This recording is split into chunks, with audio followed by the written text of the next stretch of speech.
स्वामी जी, एक प्रश्न था।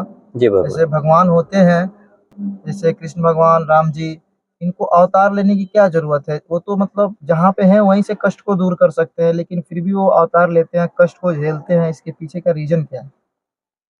देखिए भगवान है क्या कि परम पिता परमेश्वर जो ईश्वर है वो सर्वशक्तिमान है और वो इतना सक्षम है कि सब कुछ अपने स्तर से कर सकता है।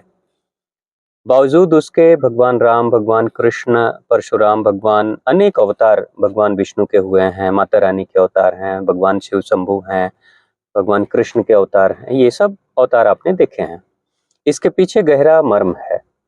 पहली चीज ये कि कभी भी भगवान नहीं चाहते हैं कि हमारी जो संतानें हैं वो पथभ्रष्ट हो या निष्क्रिय हो।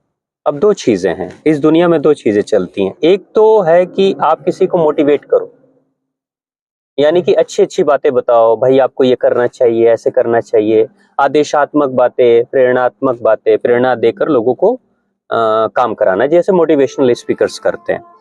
एक दूसरी चीज होती है इंसान को इंस्पायर करना, आदर्श स्थापित करना और खुद उस आदर्श को दुनिया को दिखाना और उसे देखकर दुनिया के लोग प्रेरित हों उस कार्य को करने के लिए। ठीक है। अगर मान लीजिए कि भगवान राम, भगवान कृष्ण यहाँ नहीं आते, धरती पे नहीं आते और एक सामान्य मानव की तरह जीवन नहीं जीते, लीलाएं नहीं करते और इतने कष्ट भी नहीं भुगतते, इतनी सारी जो उतार चढ़ाव उनकी जिंदगी में हुई वो सारी चीजें नहीं होती, तो फिर क्या होता? वहीं से बैठे बैठाए अगर सब कुछ ठीक कर देते तो हालत ऐसी हो जाती कि यहाँ की जो मानवता है, पीढ़ी है, जनरेशन है, वो निकम्मी हो जाती। जी, राइट। जैसे आप अपने बच्चे को सब कुछ पका पकाया, बना बनाया बिजनेस दे दो, बैंक बैलेंस दे दो, प्रॉपर्टी दे दो, सब कुछ दे दोगे ना, तो एक दिन वो बच्चा किसी काम लायक नहीं रहेगा, निकम्मी संतान हो जाएगी आपकी। ठीक है। तो भगवान कभी नहीं चाहते कि हमारी संतान निष्क्रिय, निकम्मी और आलसी हो जाए। तो भगवान क्या करते हैं? आदेश भी नहीं देते, वो स्वयं आते हैं, अनेक अनेक रूप धारण करते हैं, अवतार लेते हैं और इस धरती पर वही लीलाएं करते हैं जो लीला एक सामान्य इंसान करता है।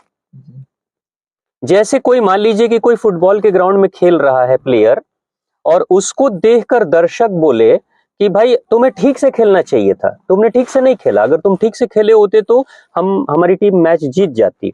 तो वो खिलाड़ी कह सकता था कि वो ग्राउंड ऐसा था जिसपे मैं ठीक से खेल नहीं पाया। और अगर इंसान देखने वाले जो दर्शक है अगर उसे बार बार बोले तो वो कहेगा तुम खुद खेल कर देखो, इस ग्राउंड पे तुम खुद खेल कर देखो और खेल के दिखाओ तुम बेहतर कैसे खेल सकते हो।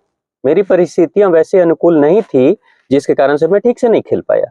तो ऐसा तो इंसान भी कह सकता था ना कि आप तो भगवान बैठे हो ना, आपके पास तो सारी सुविधाएं हैं, सर्वशक्तिमान हो, सारी शक्तियां आपके पास में हैं, धरती पर उतरो ना, इंसानों के कष्ट को देखो, हम कितने सीमित संसाधनों में काम करते हैं, कितने दुख झेलते हैं, तो आप तो भगवान हो, नसीहत देना आसान होगा, ऐसा लोग कह सकते थे। तो भगवान ने कहा नहीं, ऐसे कहने की जरूरत आपको नहीं पड़ेगी, हम धरती पर आएंगे, सीमित शक्तियों के साथ आएंगे, आपकी तरह एक मानव, एक साधारण इंसान बनकर आएंगे, वही कष्ट झेलेंगे, वही दुख झेलेंगे, मेरे साथ भी अनेक तरह की दुश्मनी, शत्रुता लोगों की रहेगी, लोग मेरी भी शिकायतें करेंगे, लोग मेरे भी पैर खींचेंगे, फिर भी इन सारी विषम परिस्थितियों के बावजूद भी मैं बेहतर करके दिखाऊंगा।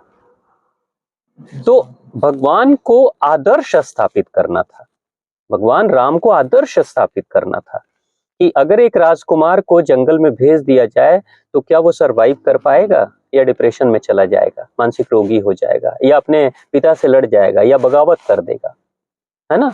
और भगवान कृष्ण के साथ भी यही स्थिति थी कि क्या आप, जब आपके चारों तरफ राक्षस घूम रहे हैं, आपको मारने वाला आपका ही सगा मामा है और अपने सगे रिश्तेदार मारना चाहते हैं, आपके साथ अनेक तरह के षड्यंत्र कर रहे हैं, तो क्या आप वैसी परिस्थितियों में भी योगी राज बन सकते हो?